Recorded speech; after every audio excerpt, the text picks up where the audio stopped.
The $3.2 million villa purchase notification hit my son's phone at exactly 10:47 a.m. By noon, my phone was buzzing like an angry hornet. By evening, I was the most popular woman in Connecticut, and it only took destroying my family's financial expectations to make it happen. If you're watching this, subscribe and let me know where you're watching from. Let me paint you the picture. 3 days ago was March 15th, my 64th birthday. Same day it's been for 64 years running. But according to my son Brian and his darling wife Sarah, it somehow managed to sneak up on them again this year. What a coincidence that it happened to fall right during their annual spring getaway with Brian's mother-in-law, Echoes of Truth, whose birthday conveniently lands on March 12th. Now, I'm not stupid. I figured out this little dance about 5 years ago. But this year, instead of my usual routine of subtle hints and not-so-subtle guilt trips, I decided to try something different. I said absolutely nothing. Didn't mention my birthday once. Didn't send those pathetic little reminder texts about having the weekend free. Just smiled and waved when they packed their bags for their spa weekend in Vermont. The moment their car disappeared down my driveway, I called my real estate agent.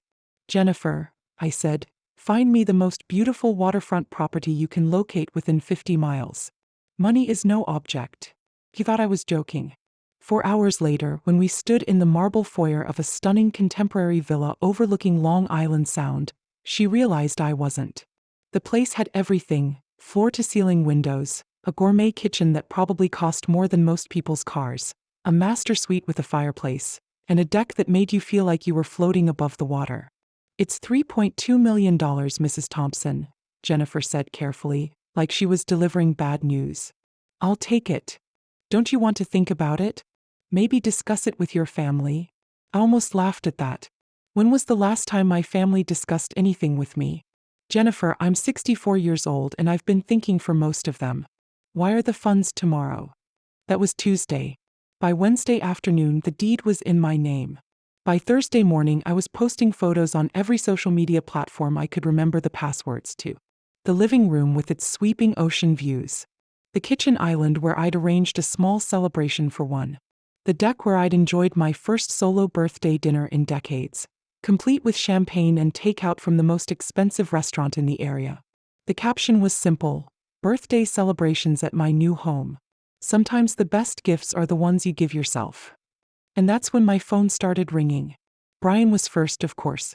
My caller ID showed his name at 10:52 a.m., just 5 minutes after the bank alert would have hit his phone. See, Brian had been watching my finances for years, ever since Dad passed. Not officially, you understand? But he'd made himself a joint account holder for emergencies and set up alerts for any significant transactions. It was his way of keeping tabs on Mom, making sure I wasn't making any foolish decisions with my money. How thoughtful of him. I let it go to voicemail.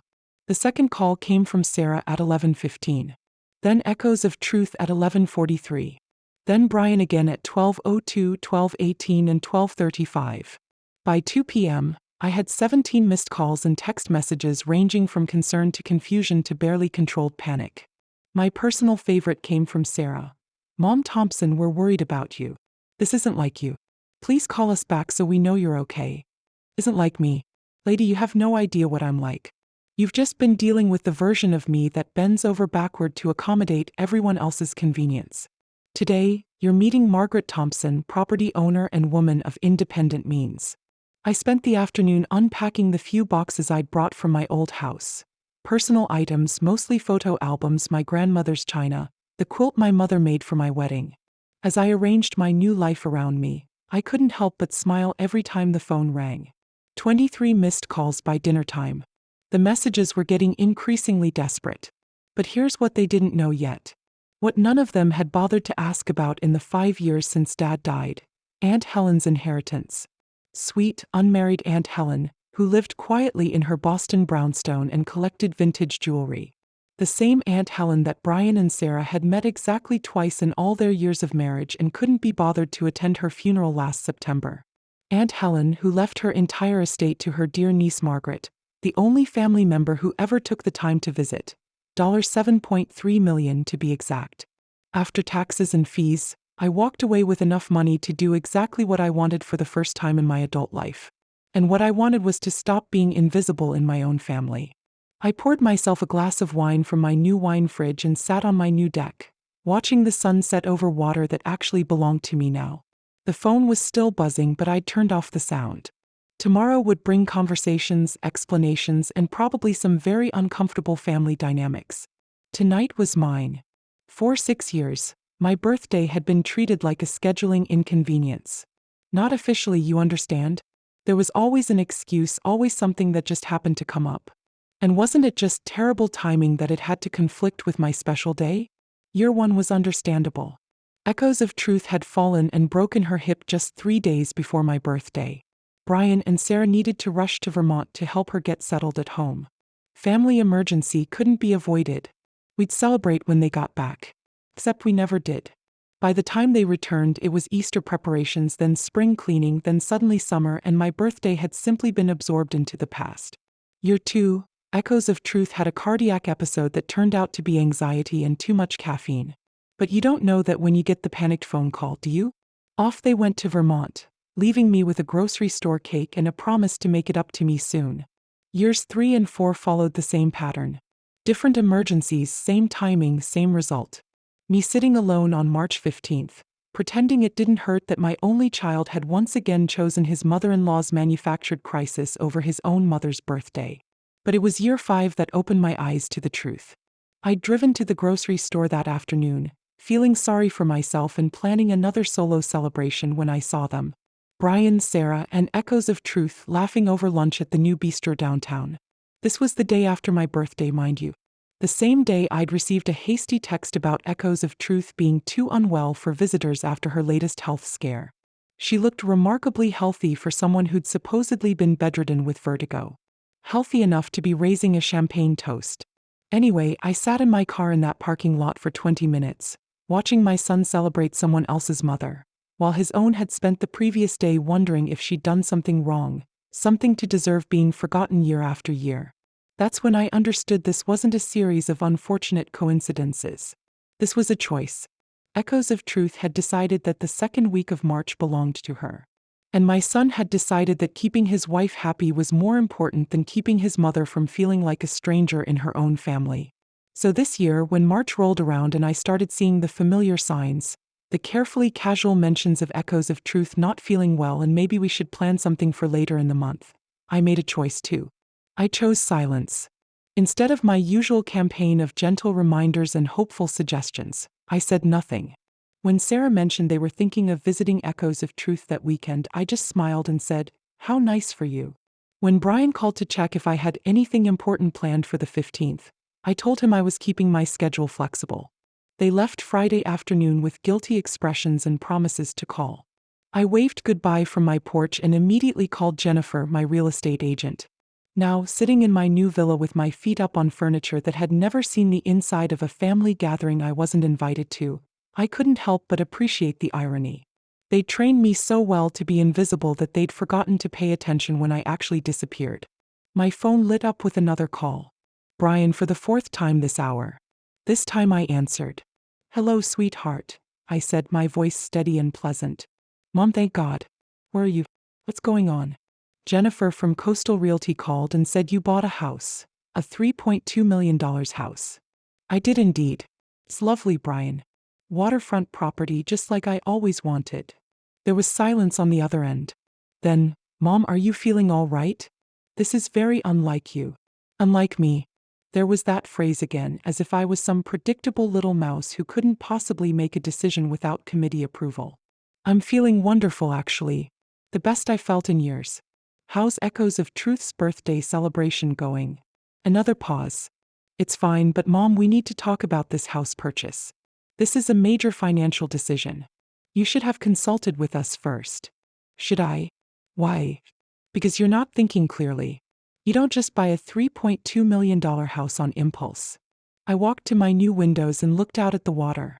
A sailboat was gliding past, its white sails catching the late afternoon sun. Who says it was an impulse? "Mom, you can't afford this. Dad's life insurance was comfortable, but not $3.2 million comfortable. What were you thinking?" And there was the assumption that had driven so much of our relationship over the past few years. Brian had decided that I was financially fragile, Emotionally fragile, probably mentally fragile too. A woman who needed to be managed and protected from her own poor judgment. Brian, I said softly, there are quite a few things about my financial situation that you don't know. What's that supposed to mean? It means I'm not the helpless widow you've been treating me like, and this conversation is far from over. But right now, I have a new house to enjoy and a birthday to celebrate. Mom, wait. I hung up. The phone started ringing again immediately. I turned it off and poured myself another glass of wine. Tomorrow would bring more difficult conversations, but tonight was still mine. The inheritance that changed everything had been sitting in my bank account for 6 months before I even told Brian that Aunt Helen had died. I know how that sounds. What kind of person doesn't mention that a relative has passed away? But here's the thing about Aunt Helen. To my family, she barely existed. Brian had met her twice in his 38 years. Sarah had shaken her hand at our wedding and promptly forgotten her name. When I'd mentioned her in conversation, I'd get polite nods and vacant expressions.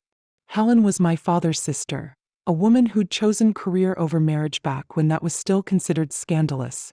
She'd worked her way up from secretary to vice president at a Boston insurance company, bought her brownstone in the 1980s when Back Bay was still affordable, and spent 40 years making quiet, intelligent investments.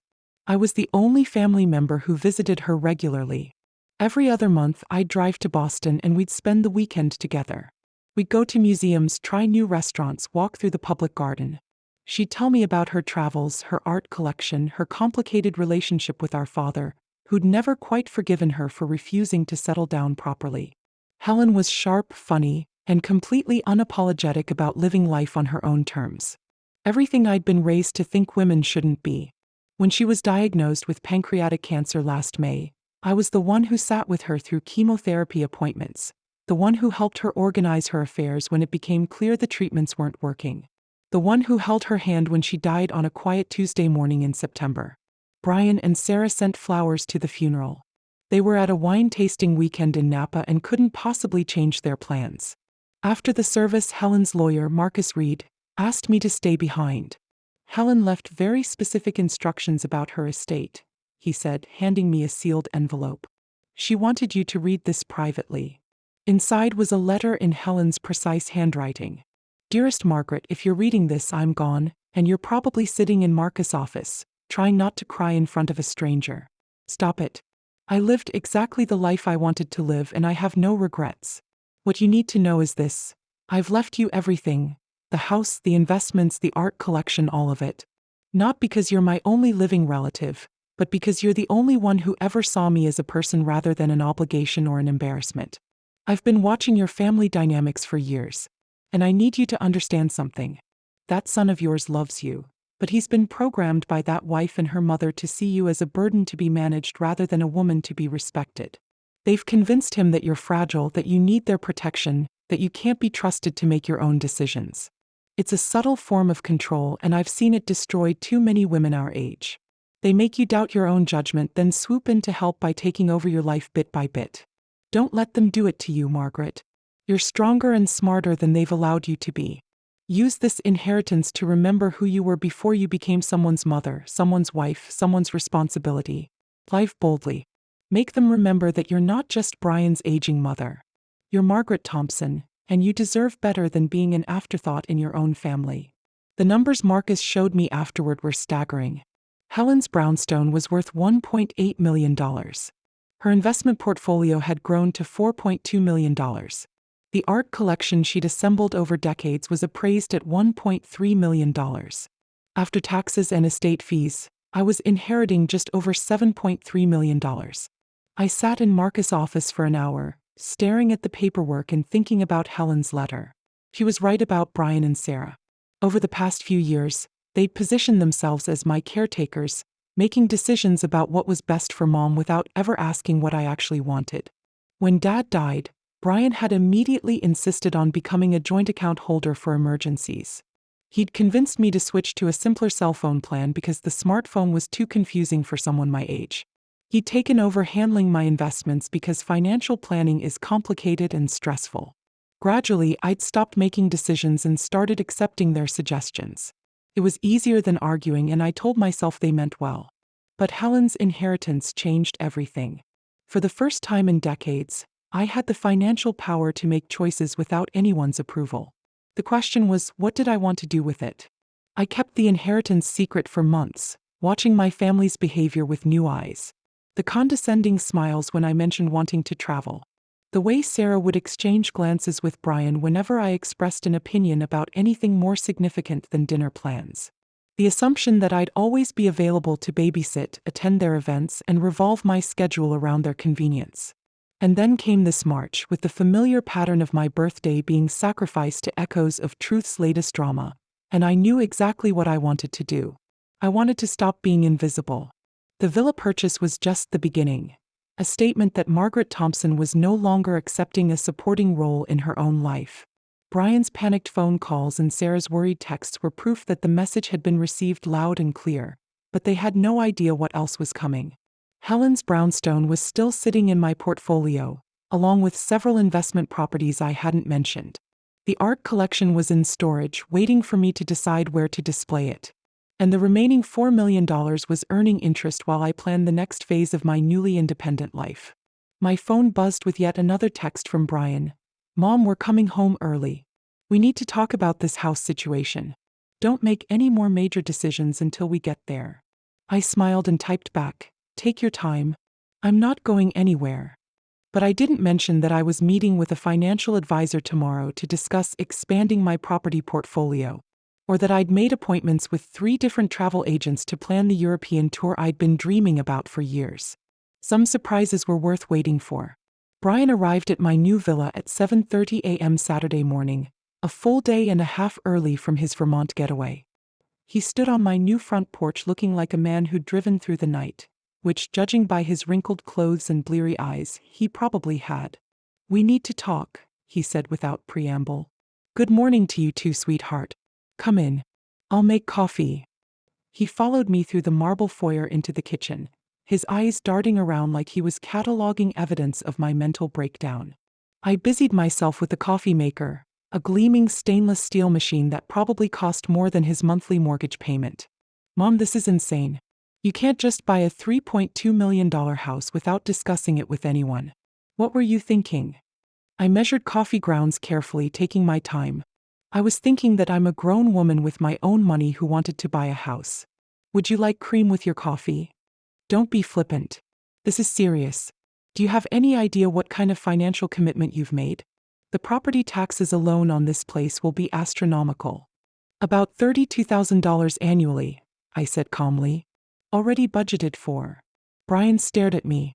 "How could you possibly budget for that? Mom, Dad's life insurance was $400,000.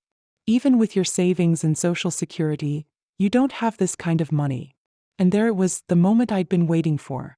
My dear son had been so busy managing my finances from his perspective that he'd never bothered to learn what my actual financial situation was. "Brian, when was the last time you looked at my bank statements? Actually looked, not just monitored for unusual activity." He paused, clearly uncomfortable. "I check for any large withdrawals or suspicious transactions to protect you from scams or poor decisions." To protect me. How thoughtful. I poured coffee into 2 mugs and handed him one. "What you've been doing is monitoring my spending without understanding my income. What's that supposed to mean?" I sat down at the kitchen island, gesturing for him to join me. Through the floor-to-ceiling windows, Long Island Sound sparkled in the morning sun. A perfect day for uncomfortable conversations. "It means that for the past 6 months, you've been treating me like a fixed-income senior citizen who needs to be protected from her own financial impulses. What you didn't know is that I inherited $7.3 million from Aunt Helen." Brian's coffee mug stopped halfway to his lips. "What?" "Aunt Helen passed away in September. She left me everything." "That's impossible. Aunt Helen she was nobody. She worked for an insurance company. She was vice president of that insurance company for 20 years.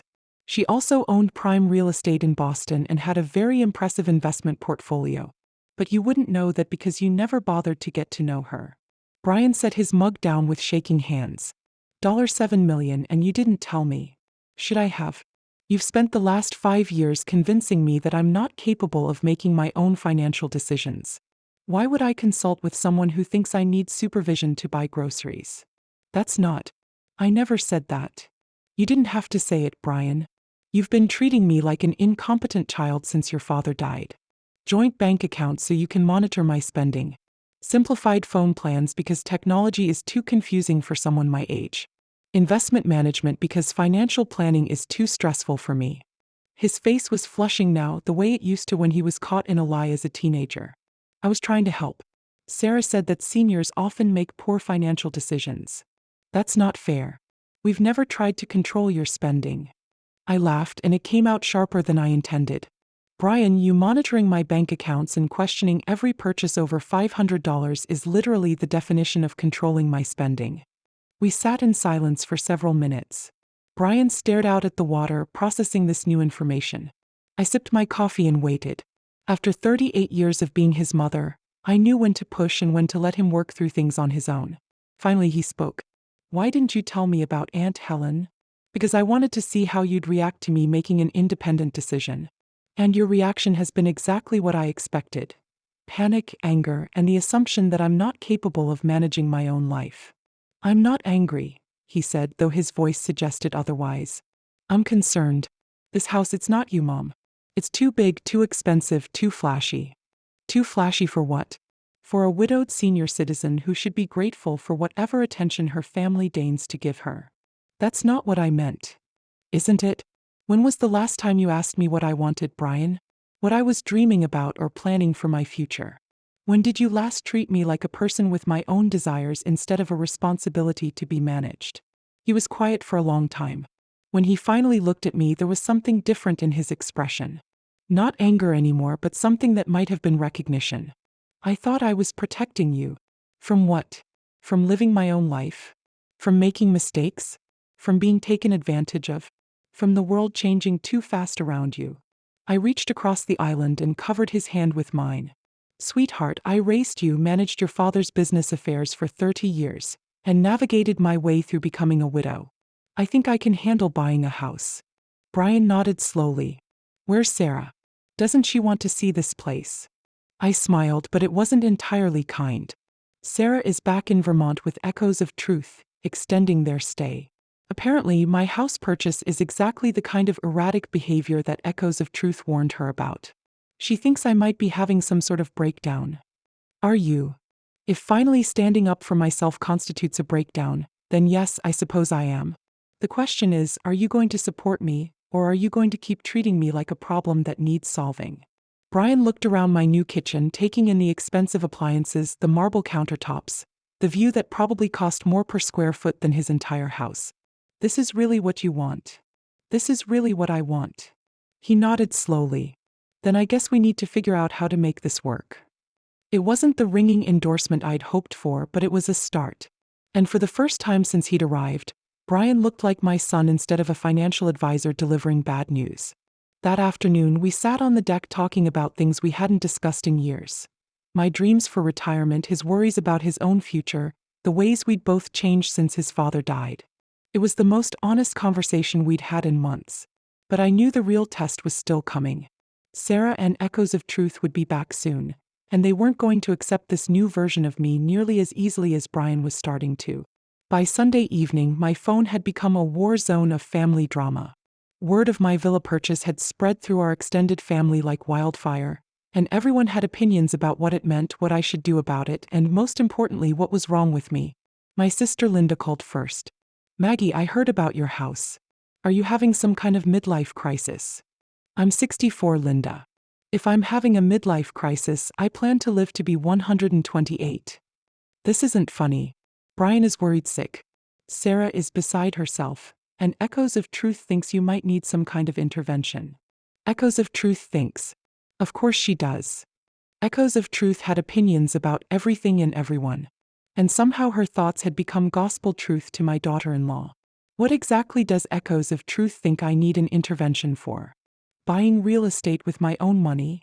For making major life decisions without consulting family? For isolating yourself from the people who care about you? For spending money recklessly when you should be planning for your future care needs? I almost laughed. Future care needs. As if I was one step away from assisted living instead of a healthy 64-year-old woman with excellent health care and enough money to hire live-in help if I ever needed it. Linda, let me ask you something. When you and Robert bought your Florida condo, did you ask anyone's permission? That's different. Robert and I discussed it together. And I discussed this with myself extensively. I'm not married, Linda. I don't need anyone's permission to spend my own money. The second call came from my nephew, Michael, Linda's oldest son. Aunt Maggie, Mom asked me to check on you. Are you feeling okay? I'm feeling fantastic, Michael. How are you? I'm confused. Honestly, this house thing doesn't seem like something you'd do. There was that phrase again, not something I'd do, as if everyone had decided exactly who Margaret Thompson was allowed to be, and any deviation from their expectations was evidence of mental instability. Michael, what do you think I'd do? What kind of person do you think I am? I think you're practical, conservative, someone who thinks things through carefully and doesn't make impulsive decisions. And you think buying this house was impulsive? Well, yeah, kind of. I looked out at my deck, where I'd spent the morning reading and drinking coffee while watching boats pass by on the Sound. I've been looking at waterfront properties for 2 years, Michael. I've been planning this purchase for months. The only thing that was impulsive was my timing. Why now, though? Why not wait until summer when you could look at more options? Because I got tired of being forgotten on my own birthday. Because I realized that if I waited for my family's approval to live my life, I'd die waiting. Because sometimes you have to do something dramatic to remind people that you exist. Because I found the perfect house and I could afford it. Sometimes life is that simple. The third call was the one I'd been dreading. Sarah, calling from Vermont with echoes of truth undoubtedly listening in the background. Mom Thompson, we need to talk, Sarah said. Hello, Sarah, how's the extended vacation going? It's not a vacation anymore. We stayed because we're concerned about you. Echoes of Truth thinks this house purchase might be a sign of cognitive decline. Echoes of Truth thinks again. And what do you think, Sarah? There was a pause. I think you're acting very unlike yourself. Maybe that's the point. What's that supposed to mean? Maybe I got tired of being myself as you've all defined me. Maybe I wanted to see what would happen if I acted like someone with agency and financial independence instead of someone's elderly mother who needs constant supervision. Nobody's supervising you. Brian monitors my bank accounts. You and he make plans for family events without asking what I want to do. Echoes of Truth gives advice about my life decisions as if she has any say in them. If that's not supervision, what is it? Another pause. I could hear muffled conversation in the background. Echoes of Truth, no doubt, coaching Sarah on what to say next. We're worried about you making decisions this big without thinking them through properly. Sarah, I'm a grown woman with a graduate degree and 30 years of business experience. I think I can handle buying a house. A $3.2 million house, Mom Thompson. That's not just any house. No, it's not. It's the house I wanted and I could afford it, so I bought it. Just like you and Brian bought your house because you wanted it and could afford it. That's different. We're younger. We have income. We consulted with financial advisors. I have income too. Quite a bit of it, actually. And I did consult with a financial advisor myself. The conversation went downhill from there. Sarah became increasingly agitated, clearly frustrated that her usual methods of managing me weren't working. By the time we hung up, she'd announced that she and Echoes of Truth were cutting their vacation short to come have a proper conversation about my living situation. The fourth call came from Brian, obviously having been briefed by Sarah. Mom, I think we need to sit down as a family and discuss this situation. What situation? The one where I bought a house I love with money I earned. The situation where you made a major life decision without considering how it affects the rest of us. And there was the real issue. Not that I'd made a poor decision, but that I'd made a decision that affected their plans for managing my life. Brian, how does my living in a beautiful waterfront home affect you negatively? It doesn't. But it's not about the house, Mom. It's about the pattern of behavior, the secretiveness about the inheritance, the impulsive purchase, the way you're shutting us out of important decisions. I'm not shutting you out of anything. I'm just not asking your permission to live my life. That's not what this is about, isn't it? Because from where I'm sitting, it looks like you're all upset that I stopped asking for approval before making choices about my own life. By the time I finished returning all the calls, messages, and texts, it was after 9 p.m. I poured myself a glass of wine and sat on my deck, listening to the gentle sound of waves against the shore. My family was in full crisis mode over my decision to buy a house. Not because the house was a bad investment or because I couldn't afford it, but because I dared to make the decision independently. Because I'd stopped accepting the role of dependent elderly relative who needed their guidance and protection. Tomorrow, Sarah and Echoes of Truth would arrive, full of righteous indignation and careful explanations of why I needed to reconsider my choices. They'd probably bring real estate listings for more appropriate housing options. They might even suggest that my judgment was compromised and that I needed more family oversight, not less. But tonight I was sitting in my own home on my own deck, drinking my own wine and making my own plans. And for the first time in years I felt like myself again, the real Margaret Thompson. Not someone's mother, not someone's burden, not someone's responsibility to manage. Just me. Monday morning brought the invasion I'd been expecting. Sarah and Echoes of Truth arrived at my front door at exactly 8 a.m., armed with a folder of real estate listings, a stack of financial planning brochures, and expressions of deep maternal concern that didn't quite hide the underlying irritation. Echoes of Truth took one look at my marble foyer and sniffed. "Well, it certainly is large," she said. "Good morning to you too, Echoes of Truth.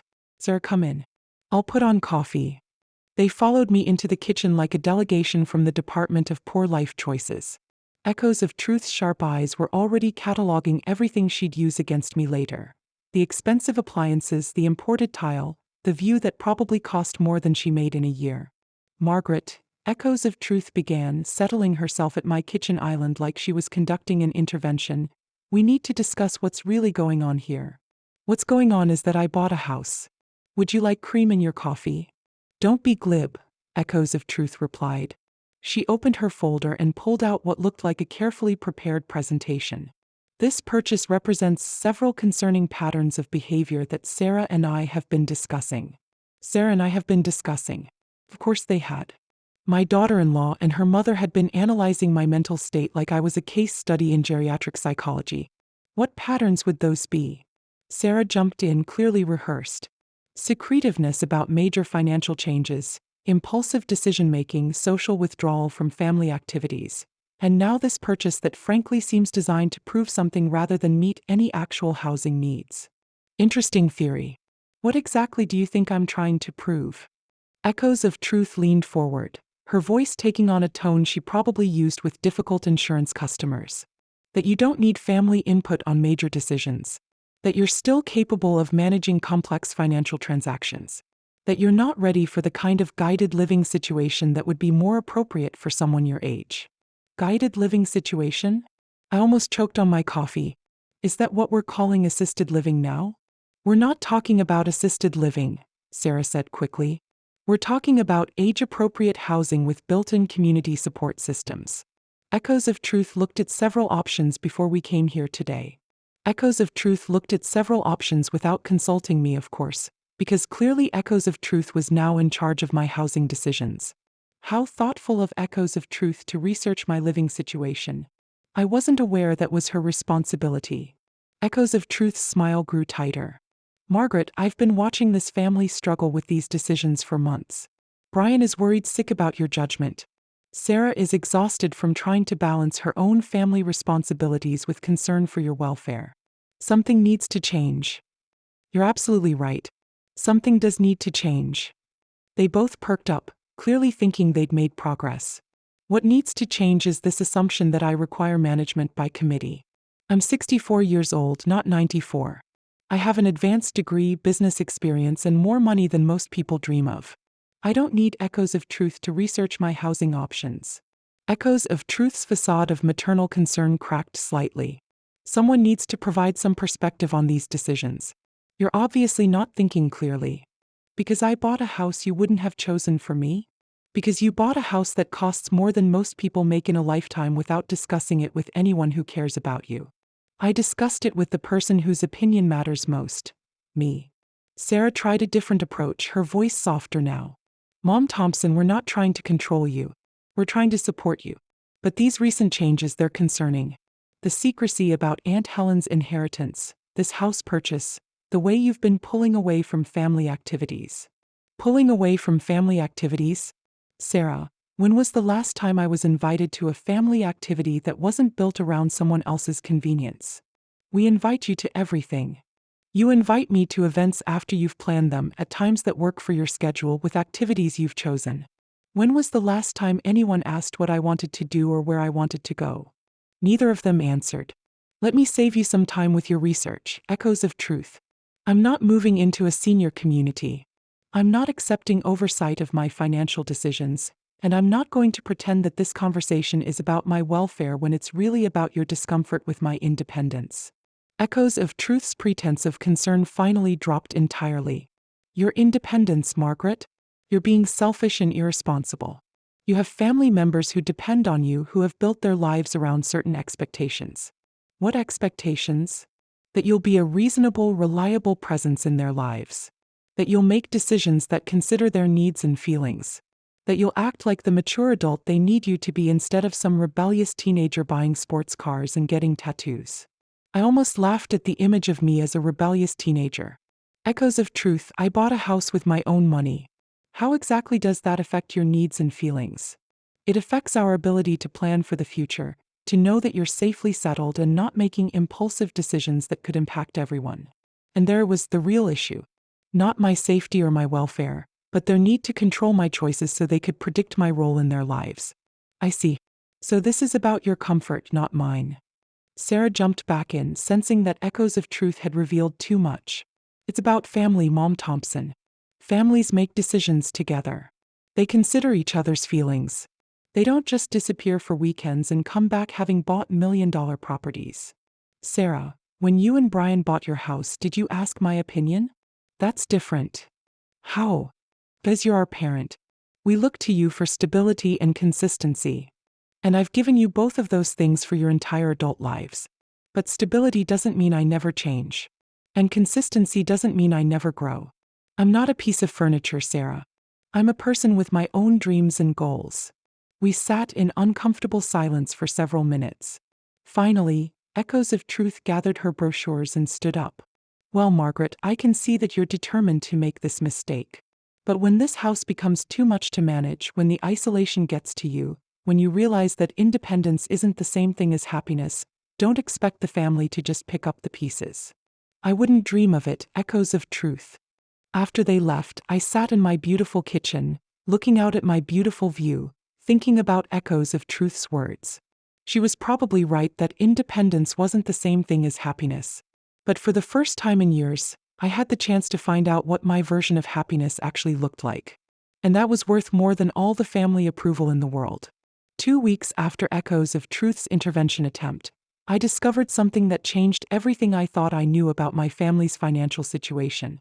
I was cleaning out Dad's old desk, finally ready to tackle the paperwork I'd avoided for 3 years, when I found a manila folder tucked behind the warranty information for appliances we no longer owned. The tab was labeled Brian, Private, in my late husband's careful handwriting. Inside were bank statements, loan applications, and correspondence that painted a very different picture of my son's financial stability than the one he'd been presenting to me. Brian owed $47,000 in credit card debt. His mortgage was 3 months behind. And most shocking of all, he'd taken out a second mortgage on his house using me as a co-signer, forging my signature on documents dated just 2 months after his father's funeral. I sat in Dad's old chair, staring at the evidence of my son's deception, feeling like I was looking at a stranger's life. The Brian I knew was responsible, conservative with money, someone who'd inherited his father's careful approach to finances. This Brian was desperate, reckless, and apparently willing to commit fraud to solve his problems. The worst part wasn't the money, though. It was the dates. Every single financial crisis in these documents coincided with one of Echoes of Truth's mysterious health emergencies. Every rush trip to Vermont. Every canceled birthday celebration. Every family event that had been postponed or moved to accommodate Echoes of Truth's needs had happened during months when Brian's financial situation was deteriorating. I pulled out my phone and called Marcus Reed, Aunt Helen's lawyer who'd handled my inheritance. Marcus, I need you to run a credit check on my name. I think someone may have been using my identity for loan applications. 3 hours later, I had the full picture. Not only had Brian forged my signature on his second mortgage, But he'd also applied for 2 credit cards in my name and taken out a personal loan using my social security number. My credit score, which I hadn't checked in years, had dropped from excellent to barely acceptable. The doorbell rang as I was reviewing the credit report. Through the window, I could see a silver BMW in my driveway, Sarah's car. She stood on my porch looking nervous, clutching a small gift bag. "Mom Thompson, I hope I'm not interrupting. I brought you something from Vermont. A peace offering." I let her in, curious about this sudden change in tactics. She handed me the bag with an awkward smile. Inside was a snow globe featuring a charming Vermont inn and a card that read, "Thinking of you, Echoes of Truth." "Echoes of Truth asked me to give you this," Sarah said. "She feels bad about how things went the other day. How thoughtful of Echoes of Truth to think of me." I set the snow globe on the entry table.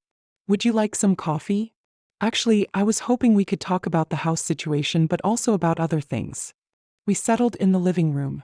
Sarah perched on the edge of my new sofa like she was ready to bolt at any moment.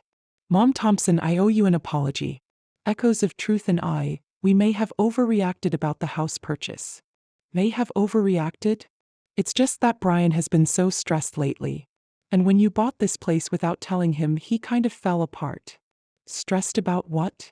Sarah's carefully composed expression flickered. "Work stuff. The usual pressures. You know how he is about money." I did know how he was about money. Apparently better than I'd thought. "Sarah, how long have you known about Brian's financial problems?" The color drained from her face. "What financial problems?" "The credit card debt, the mortgage issues, the loans he's taken out using my name without my permission." I don't know what you're talking about," but her expression told a different story. Sarah knew exactly what I was talking about. The forged signatures, Sarah. The identity theft. The fact that every one of Echoes of Truth's health emergencies seems to coincide with Brian needing to avoid conversations about money. Sarah's composure cracked entirely. "He didn't mean for it to go this far. It started small, just one credit card to get through a rough patch. Then Echoes of Truth really did get sick. And the medical bills. What medical bills?" "Echoes of Truth has excellent insurance. Not for the treatments she needed, the experimental therapies, the private specialists. Brian felt responsible because she's been so good to our family." I stared at my daughter-in-law, pieces of a puzzle clicking into place. "Sarah, exactly how much money has Brian given to Echoes of Truth?" "It's not like that. It's not giving. It's investing." "Investing in what?" "Echoes of Truth has connections in the medical research field. She's been helping Brian invest in some promising treatments for her condition. When they pay off, we'll make back everything we've put in plus returns." My blood went cold. "Sarah, Echoes of Truth doesn't have connections in medical research. She was an office manager at an insurance company before she retired." "No, that's not. She has friends who work in pharmaceutical development. She's shown us the research papers, the projected returns. She's shown you fake documents to convince Brian to give her money. He doesn't have money. He's stolen from me to give to her." Sarah stood up abruptly. "That's not true. Echoes of Truth would never. She's been like a mother to me. A mother who's convinced you to enable your husband's financial crimes. Sarah, Brian has committed identity theft. He's forged legal documents. He's destroyed my credit rating to fund Echoes of Truth's lifestyle." "You're wrong." But her voice was shaking now. "Echoes of Truth wouldn't do that. She cares about our family. Echoes of Truth has been systematically draining your family's resources for years while positioning herself as your savior. Every emergency, every crisis, every desperate need for funds has been carefully orchestrated." Sarah backed toward the door. "I have to go. This conversation, you're not thinking clearly. The stress of the move, the isolation from family." "Sarah, wait." But she was already gone, leaving behind the snow globe and a growing certainty that my family's problems ran much deeper than I'd imagined. I picked up my phone and called Marcus Reed again. "Marcus, I need you to investigate someone for me. Echoes of Truth, age approximately 70, last known address in Vermont. I want to know everything about her financial history, her family connections, and any legal issues in her background." "May I ask why?" "Because I think she's been running a long-term con on my family, and my son has been stealing from me to finance it." 2 hours later, Marcus called back with information that made me feel sick. Echoes of Truth wasn't Echoes of Truth at all. Echoes of Truth was actually Patricia Warren, and she had a criminal history spanning 3 states and 20 years. Marcus research revealed a pattern that was as impressive as it was terrifying. Patricia had been targeting families with aging parents and financial resources since the early 2000s. Her method was always the same: befriend a younger woman with family money, gradually position herself as an indispensable maternal figure, then create ongoing medical or financial crises that required increasingly large investments or loans. She's been arrested twice, Marcus told me over the phone.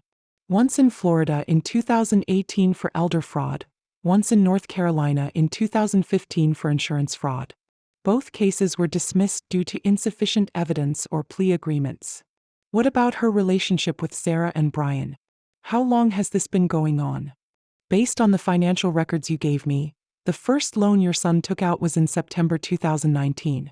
That's also when the first Echoes of Truth medical emergency appeared on your family calendar.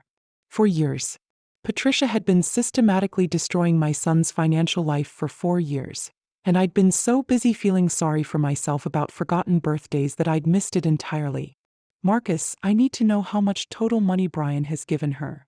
Based on the loan documents and credit statements, approximately $180,000. But Margaret, there's something else you need to know.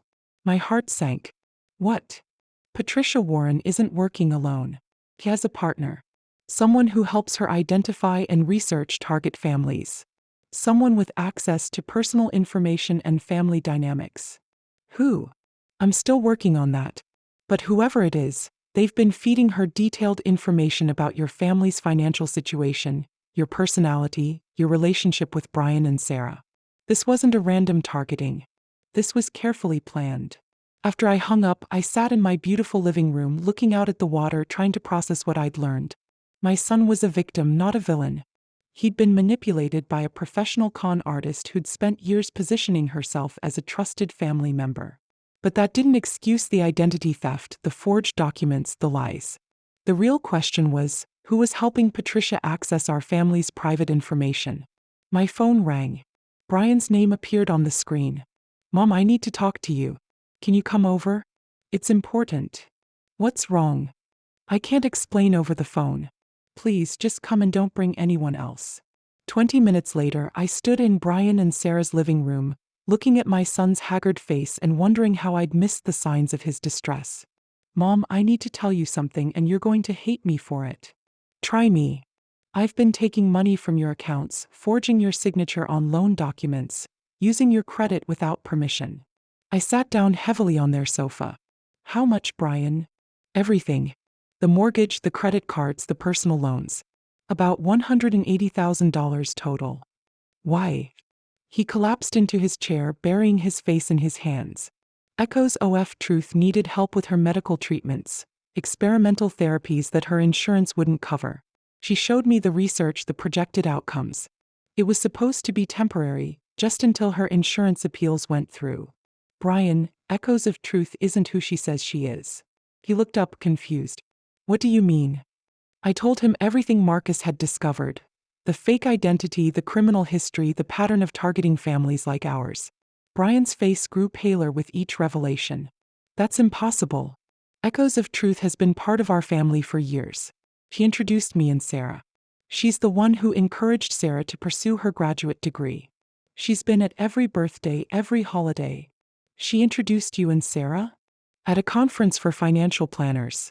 Sarah was there representing her company, and Echoes of Truth introduced us because she thought we'd hit it off.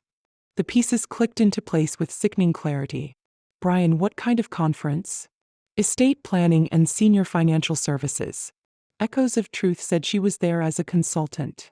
Did you meet Sarah before or after Dad's diagnosis? Right before. Why? Oh God. Brian's face went white.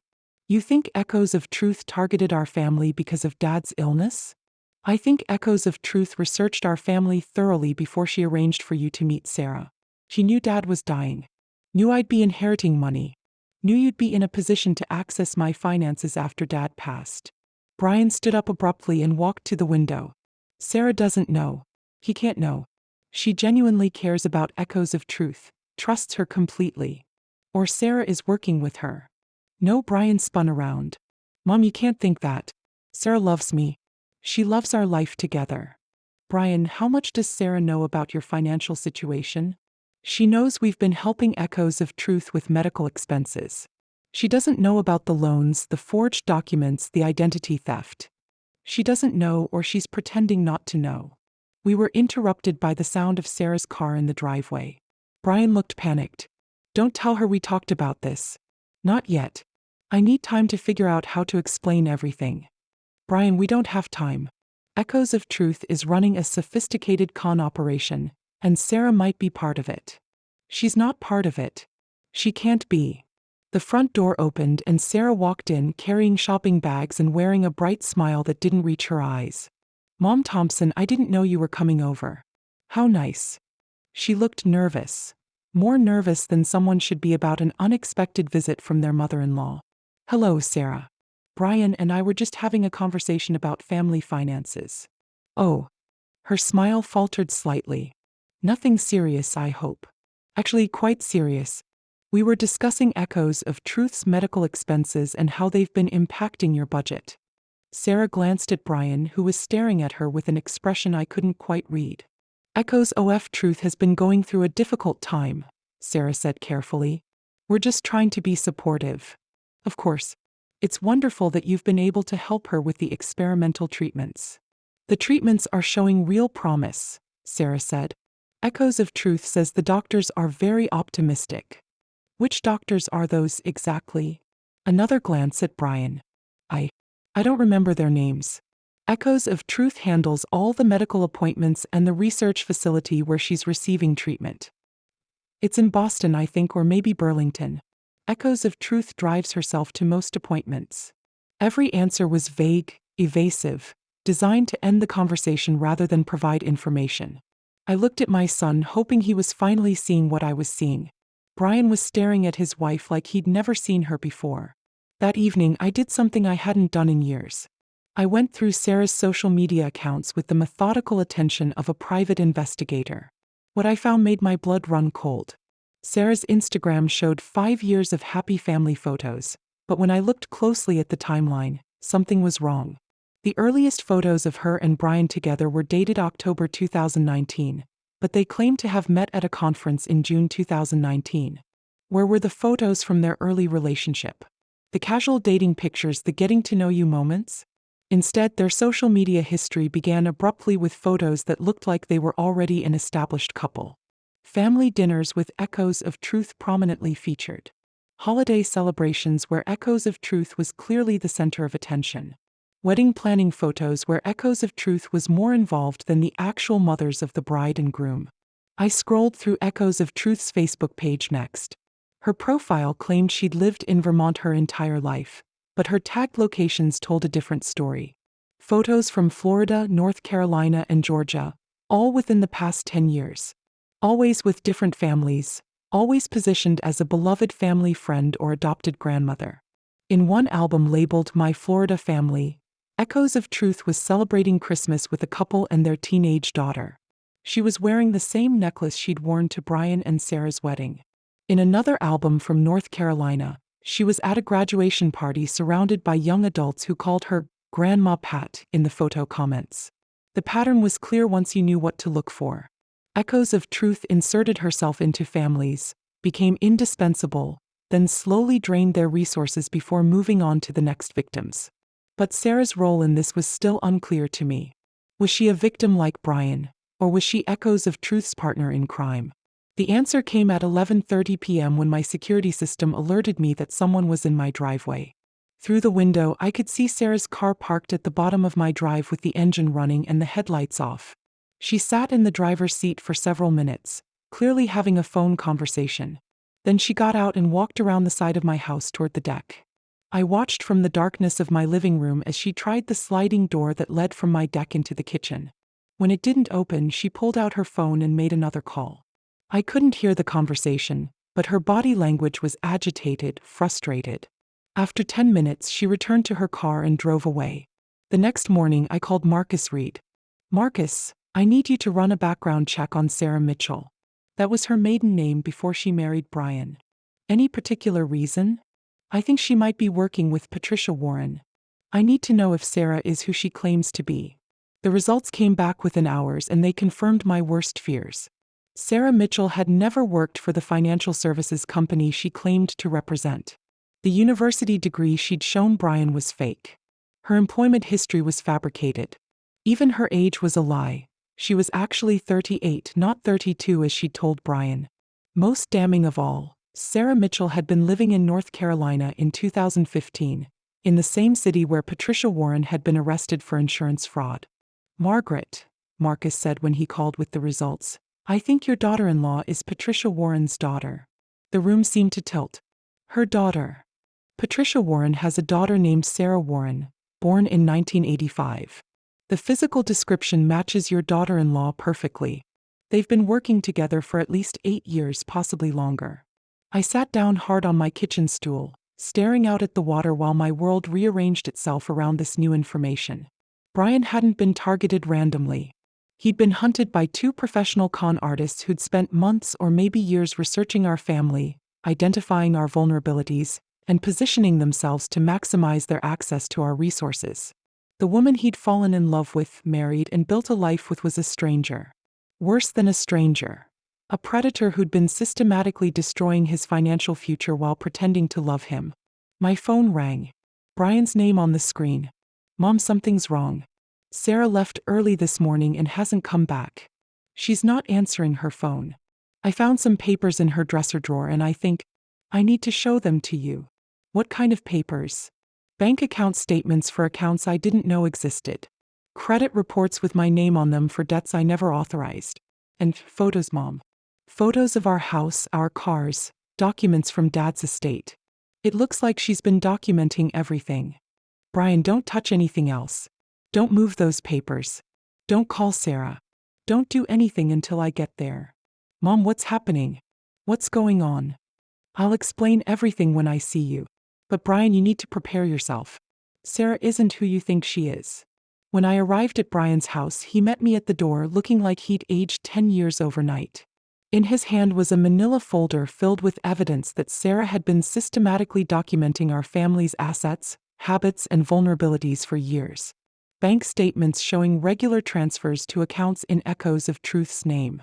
Photos of insurance documents, investment statements, and legal paperwork.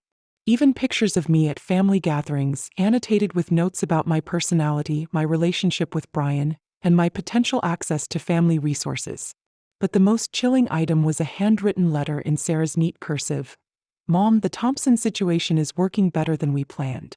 Brian trusts me completely and still has no idea about the loans. His mother is more suspicious than we anticipated, but her recent house purchase suggests she has significant hidden assets. We need to accelerate the timeline before she starts asking too many questions. The inheritance from the aunt was larger than we estimated.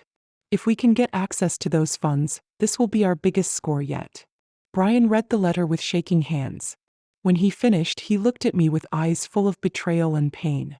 "She never loved me." "No, sweetheart. I don't think she did. Our entire marriage was a lie." "I'm afraid so." He crumpled the letter and threw it across the room. "How could I be so stupid? How could I not see this? Because you're a good person who trusted someone you loved.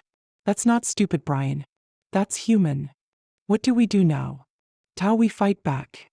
The next morning, I called Detective Lisa Rodriguez from the Connecticut State Police Financial Crimes Unit. "Detective Rodriguez, I need to report an ongoing fraud scheme involving identity theft, forged documents, and what I believe is a mother-daughter con artist team." Within 2 hours, she was sitting in my living room, reviewing the evidence Marcus had compiled and the documents Brian had found in Sarah's dresser. "Mrs. Thompson, this is quite an operation they've been running. The level of planning and documentation suggests they've done this before, probably multiple times. My lawyer found evidence of similar schemes in Florida and North Carolina. We'll coordinate with those jurisdictions. But first, I need to ask, do you know where Sarah and Echoes of Truth are right now?" "Sarah disappeared yesterday morning. Echoes of Truth is supposedly in Vermont, but I doubt that's true." Detective Rodriguez made notes on her tablet. "We'll need to move quickly. If they suspect they've been discovered, They'll try to liquidate whatever assets they can access and disappear. That afternoon, Brian and I met with our bank to freeze all accounts and reverse any unauthorized transactions we could prove were fraudulent. The process was complicated by the fact that Brian had legitimately signed some documents, even though he'd been deceived about their purpose. Mr. Thompson, the bank manager explained, some of these transactions will be difficult to reverse because you did authorize them, even if you were misled about why the money was needed. How much can we recover? I asked. Probably about 60% of the fraudulent charges. The rest? Well, it depends on whether we can locate the perpetrators and recover assets. Brian looked defeated. So, I've lost over $70,000 permanently? Possibly. But Mrs. Thompson, there's something else you should know. Someone attempted to access your accounts yesterday using forged power of attorney documents. My blood ran cold. What kind of access? They tried to transfer $2.3 million from your investment account to an offshore banking account. Our fraud protection systems flagged the transaction, but it was a sophisticated attempt. Detective Rodriguez looked up from her notes. They're accelerating their timeline. This suggests they know they've been discovered and they're trying to grab as much as they can before they run. That evening, as I sat in my villa watching the sunset over Long Island Sound, my phone rang with a number I didn't recognize. "Hello, Margaret," said a calm, almost conversational voice. "Echoes of truth. Echoes of truth, or should I call you Patricia Warren?" Soft laugh. "You've been busy. I'm impressed. Most of our families never figure it out until it's too late." "Most of your families? How many people have you done this to? Does it matter? What matters is that you and I need to have a conversation." "I don't think we do." "Oh, but we do. You see, Margaret, you've created a problem for me. The police involvement, the frozen accounts, the investigation. That's going to make things difficult for Sarah and me." "Good." "Not good, actually. Because here's what you need to understand. I know things about your family that you don't. Things that could be very embarrassing if they became public." My heart started racing. "What kind of things?" "Your late husband's business dealings, for instance. Some very questionable tax strategies. Some partnerships that weren't entirely legal. Would you like me to share those details with the IRS or perhaps with the local newspaper?" "You're bluffing." "Am I?" "Margaret, did you ever wonder why your husband left you such a large estate? Did you ever ask where all that money came from?" I felt sick. My husband was an honest businessman. Your husband was a tax evader who used shell companies to hide income for 15 years. I have documentation that would destroy his reputation and probably result in significant tax penalties for his estate. Your estate, Margaret. The room was spinning. What do you want? I want you to call off the investigation. I want the frozen accounts released, and I want a cashier's check for $3 million as a gesture of goodwill. Or I release information that will destroy your family's reputation and probably land your son in prison as an accessory to his father's crimes. Brian doesn't know anything about his father's business, does he? He signed a lot of documents over the years, Margaret. Power of attorney forms, investment authorizations, tax papers. If I can prove he knew about the illegal activities, he becomes criminally liable. My hands were shaking. You planned this from the beginning. I plan everything, Margaret. That's why I'm good at what I do. And if I pay you, then Sarah and I disappear and your family secrets stay buried. Everyone wins. I need time to think. You have 24 hours. I'll call you tomorrow evening with wire transfer instructions. After she hung up, I sat in the darkness for a long time, trying to decide what kind of woman I was. The old Margaret would have paid, would have protected her family's reputation at any cost, would have sacrificed herself to keep Brian safe. But the new Margaret, the one who'd bought a $3.2 million villa and discovered her own strength, had a different idea. I called Detective Rodriguez. "Detective, I just received a blackmail demand from Patricia Warren. I think it's time to set a trap." The trap we set was elegant in its simplicity. Detective Rodriguez arranged for me to wear a recording device during Patricia's final call. We also set up surveillance at 3 locations where Patricia might try to collect the money she demanded. But first, I had to have the hardest conversation of my life with my son. "Brian, there are some things about your father's business that I need to tell you." We sat in my living room, the late afternoon sun streaming through the windows while I explained about Dad's tax evasion, the shell companies, and the questionable business practices that had built our family's wealth. I found out about it 2 years before he died, I told Brian. He was terrified that the IRS would discover the hidden income, that we'd lose everything. He spent the last years of his life trying to legitimize the money through careful investments and charitable donations. Brian was quiet for a long time. Did you know when you were married to him? Not until the end. I handled some of the business paperwork, but he kept the illegal activities separate from the legitimate business. I signed documents without understanding what they really meant, like I did with Sarah. Exactly like that. Are we going to prison, Mom? I don't know, but I'm not paying blackmail money to find out. Whatever consequences we face, we'll face them honestly. That evening, Echoes of Truth called exactly on schedule. With Detective Rodriguez listening from another room and recording equipment capturing every word, I let Patricia lay out her demands one final time. Have you made your decision, Margaret? She asked. I have. The answer is no. Silence on the other end. Then, I don't think you understand the consequences. I understand them perfectly. You're going to release information about my husband's tax evasion. You're going to try to implicate Brian in crimes he didn't commit. You might succeed in destroying our reputation and costing us a lot of money. Then why are you refusing to pay? Because I'm done being afraid, Echoes of Truth. I'm done letting people control me with threats and manipulation. If my husband broke the law, then there will be consequences. If Brian and I have to face financial penalties or even criminal charges, then we'll face them. But I will not give you $1 more to maintain the illusion that my life is perfect. You're making a mistake, Margaret. Maybe. But it's my mistake to make. You'll regret this. I doubt it. You see, Echoes of Truth, you made one critical error in your assessment of my family. What's that? You assumed that I cared more about protecting my reputation than protecting my dignity. You were wrong. I hung up. Within hours, Echoes of Truth made good on her threats. The local newspaper received an anonymous package containing documentation of Dad's business irregularities. The IRS received copies of the same information. Brian and I spent the next week meeting with lawyers, accountants, and tax specialists. The damage was significant. I had to pay $1.8 million in back taxes and penalties. Brian faced potential criminal charges for signing documents related to the illegal activities, though his lawyer was confident that his lack of knowledge would protect him from prosecution. But something unexpected happened during those terrible weeks of legal meetings and financial reckonings. Brian and I grew closer than we'd been in years. Without the weight of secrets between us, without the manipulation of Echoes of Truth and Sarah, we rediscovered the relationship we'd lost after his father died.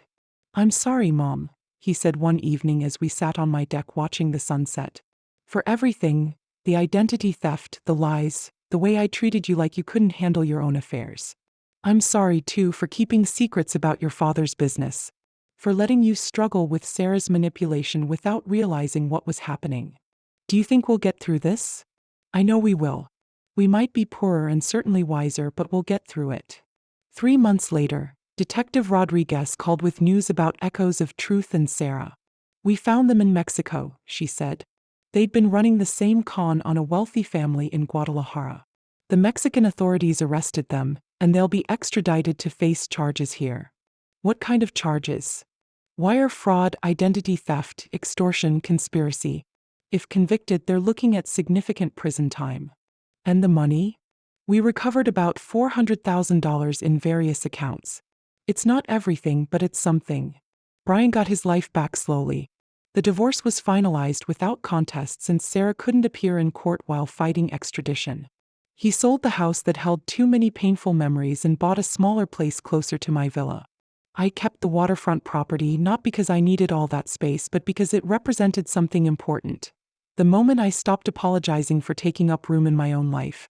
Now, a year later, I wake up every morning in my beautiful bedroom overlooking Long Island Sound, and I think about the lessons I learned from Patricia Warren and her daughter. They taught me that some people will see kindness as weakness, generosity as stupidity, and love as an opportunity for exploitation. They showed me that the people closest to us can sometimes hurt us the most, not because they hate us, but because they've learned to see us as resources rather than people. But most importantly, they taught me that dignity isn't something you can buy or protect by avoiding conflict. Dignity is something you claim by refusing to let others define your worth, your capabilities, or your choices. I'm 65 now. Brian visits twice a week, and we're building a relationship based on honesty rather than assumptions. I've started traveling, taking art classes, and making friends who see me as Margaret, not someone's mother or widow or responsibility. Sometimes the best revenge isn't getting even. Sometimes it's simply refusing to stay small in a world that keeps trying to shrink you. The villa purchase that started this whole mess wasn't really about the house. It was about claiming space, demanding attention, and insisting on my right to exist as a complete person rather than a convenient afterthought. And thanks for listening. Don't forget to subscribe and feel free to share your story in the comments. Your voice matters.